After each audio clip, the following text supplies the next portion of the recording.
नमस्कार, मैं हूं आशीष वर्मा और आप देख रहे हैं अमर उजाला।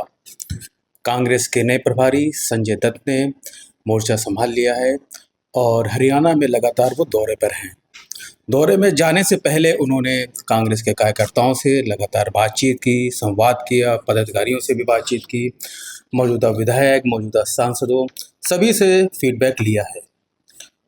लेकिन क्या इस फीडबैक पर कुछ आगे डिसीजन कुछ लिए जाएंगे या फिर वही ढाक के तीन पात? हरियाणा में लगातार कांग्रेस के प्रभारी बदलते रहे हैं, लेकिन कांग्रेस की जो बीमारी है गुटबाजी, वो अभी तक ख़त्म नहीं हो पाई है। इन सभी विषयों पर बातचीत करेंगे आज और हमारे साथ मौजूद हैं हमारे सीनियर रिपोर्टर कुलदीप शुक्ला जी। कुलदीप जी, संजय दत्त आए, उन्होंने मीटिंग की, सभी एक एक पदाधिकारियों से बात की और अब वो संवाद करने के लिए जिलों में भी जा रहे हैं, जिलाध्यक्षों के साथ मीटिंग कर रहे हैं।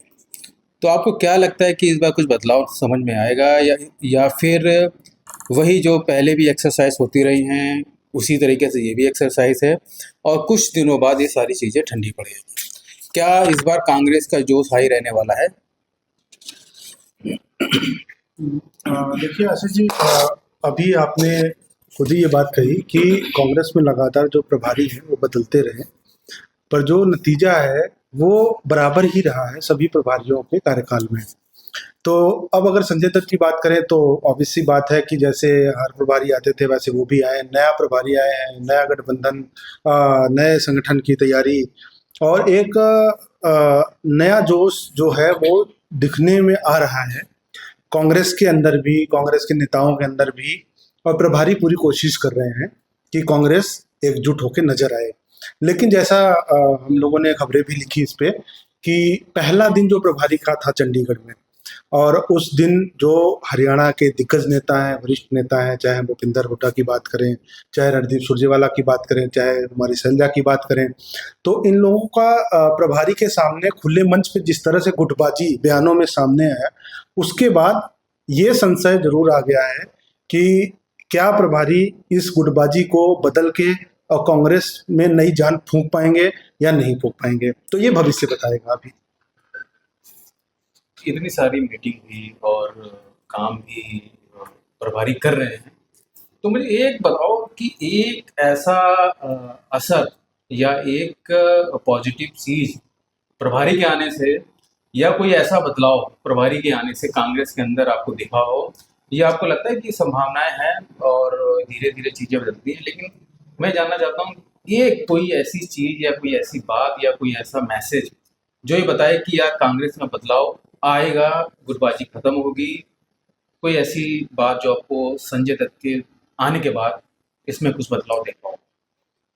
देखिए, अभी तो संजय दत्त आए हैं तो सबसे पहले तो उन्होंने 4 या 5 दिन चंडीगढ़ में संगठन के साथ बातचीत की, बैठकें की सभी के साथ, और उसके बाद वो 5 दिवसीय दौरे पे निकले।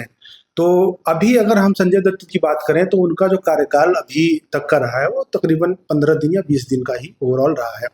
अब अगर एग्जैक्ट आप किसी एक परिवर्तन की बात कर रहे हैं तो ऐसा कुछ एग्जैक्ट परिवर्तन तो अभी सामने नहीं आया है, लेकिन ये संजय दत्त का दावा जरूर है कि कांग्रेस एकजुट है और एकजुट मंच पे काम करेगी। और जितना उनका कार्यकाल रहेगा, जैसे संजय दत्त से मेरी भी बात हुई तो उन्होंने ये दावा किया मुझसे कि कुलदीप जी, जब मैं कार्यकाल खत्म करके जाऊंगा तो पूरा हरियाणा, इवन हरियाणा कांग्रेस, हरियाणा के लोग मेरे कार्यकाल को याद रखेंगे। मैं कांग्रेस में एक नया बदलाव देकर जाऊंगा और सबको यही उम्मीदें हैं कि कांग्रेस जो कि अभी एकदम जमीनी स्तर पे दिख नहीं रही है, कई चुनाव हार चुकी है, गुटबाजी बहुत तेजी से सामने आ रहा है, तो यही चुनौतियां उनके सामने हैं।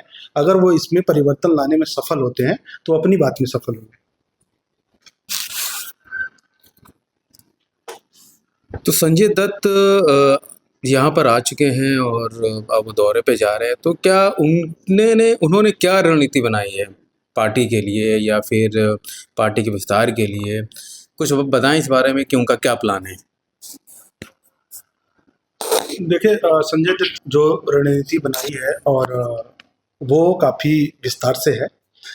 इसी वजह से उसके अलग अलग चरण भी डिवाइड किए हुए इन्होंने। पहले चरण की अगर हम बात करें तो उन्होंने 5 जिलों को चुना था, जिसमें सबसे पहले पंचकुला से शुरुआत की गई थी और यमुनानगर उसके सेकंड नंबर पे था। तो अब जो इनकी ये तैयारी है, जो रणनीति है, रणनीति के तहत संजय दत्त जिलों में जा रहे हैं, वहाँ अपने जिलाध्यक्षों से मिल रहे हैं, अपने ब्लॉक अध्यक्षों से मिल रहे हैं, जो ब्लॉक स्तर के नेता चुने गए हैं, एसआईआर के लिए जो बूथ लेवल के एजेंट इनके चुने गए थे, इनके अपने कार्यकर्ता, उनसे बात कर रहे हैं, अपने संगठनों से बात कर रहे हैं। तो अभी जो नजर आ रहा है, जो सामने आ रहा है और जिसकी चर्चा है कांग्रेस में, कि संजय दत्त खुद ही पूरे हरियाणा में कांग्रेस का कितनी पकड़ है, कांग्रेस कितनी मजबूत है, कांग्रेस कहाँ पे कमजोर है, और साथ के साथ वो ये भी जानने की कोशिश कर रहे हैं अपनी बैठकों और मीटिंगों में कि सत्ताधारी पार्टी बीजेपी उनको कहाँ मात दे रही है, कहाँ मजबूत हो रही है और कहाँ पे वो सेंध लगा सकते हैं। तो इस पे उनका काम चल रहा है।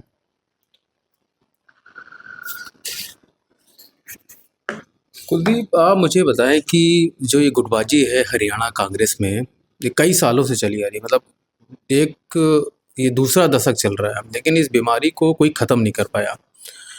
आप बताएं कि इस बीमारी के पीछे क्या कारण है और इसे कैसे जो संजय दत्त है वो ठीक कर सकते हैं। देखिए, ये कांग्रेस की बिल्कुल ठीक बात है कि जो गुटबाजी है ये बहुत लंबी, बहुत गहरी, और ये कह सकते हैं कि फिलहाल बहुत मजबूत सी बीमारी बन गई है। पिछले कुछ टाइम से जैसे मैं हरियाणा कांग्रेस कवर भी कर रहा हूँ, तो मैं अपने अनुभव से ही बताऊं कि कांग्रेस के ऐसे कई कार्यक्रम जो तकरीबन 2-2.5 सालों की बात करें, कि 2-2.5 सालों में जितने भी इनके कार्यक्रम प्रदेश स्तरीय या फिर शीर्ष लेवल पे हरियाणा कांग्रेस के नेताओं के साथ हुए, उसमें गुटबाजी सामने आई ही आई।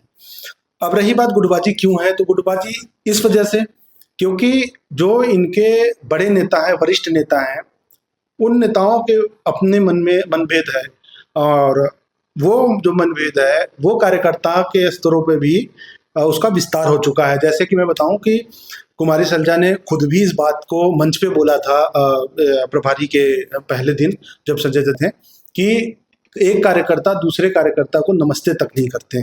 तो इस वजह से एक तो ये मजबूती इस वजह से कि वरिष्ठ नेताओं में मनभेद है, और दूसरा वो मतभेद जो है वो बढ़ के आगे कार्यकर्ताओं के लेवल पे आ गया है।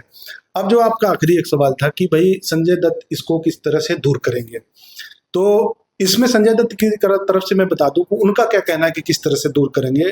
संजय दत्त का कहना है कि फिलहाल तो मतलब अगर हम ऑन द रिकॉर्ड बात करें तो खुले मंच पे या कैमरे पे तो कहते नहीं है कि गुटबाजी है, लेकिन इंटरनल जो उनकी तैयारी चल रही है कि सभी कार्यकर्ताओं को एकजुट करना और सभी नेताओं को एकजुट करना।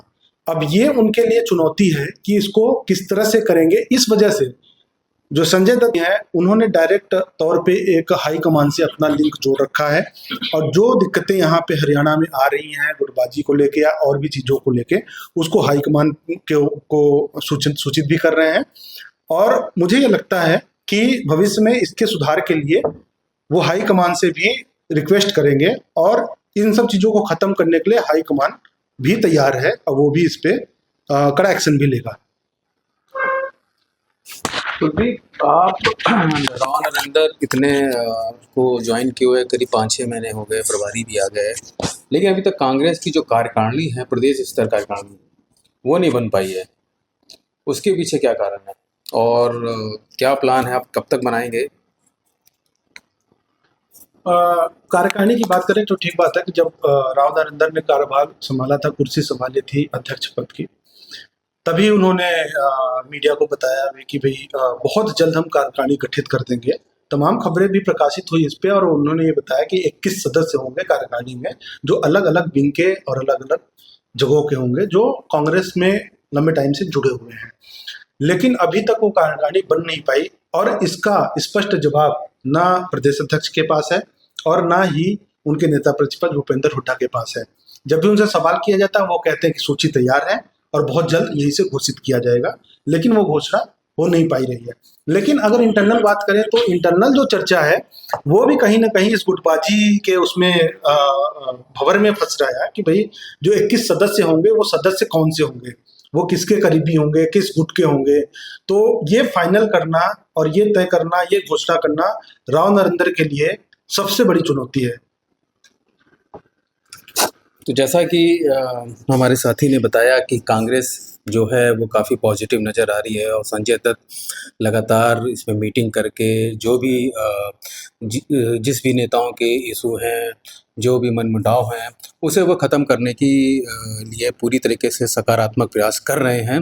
लेकिन ये प्रयास कब तक सफल होते हैं या सफल होंगे कि नहीं होंगे, इस बारे में तो अभी कुछ समय और लगेगा इसके बारे में। और सबसे बड़ी बात है कि कांग्रेस जो कह रही है कि हम पूरे दमखम के साथ खड़ी होगी, लेकिन अभी तक राव नरेंद्र ने कार्यकारिणी अपनी गठित नहीं की है। उनको अध्यक्ष बने हुए करीब-करीब 6 महीने हो गए हैं और ये भी एक देखना होगा कि वो अपनी कार्यकारिणी कब तक बनाते हैं। आगे भी हम लोग इस विषय पे बातचीत करते रहेंगे। तब तक के लिए नमस्कार। आपके राज्य की खबरें, आपके शहर की खबरें सबसे पहले जानने के लिए देखते रहें अमर उजाला। चैनल को सब्सक्राइब जरूर कर लें और पाएं हर अपडेट।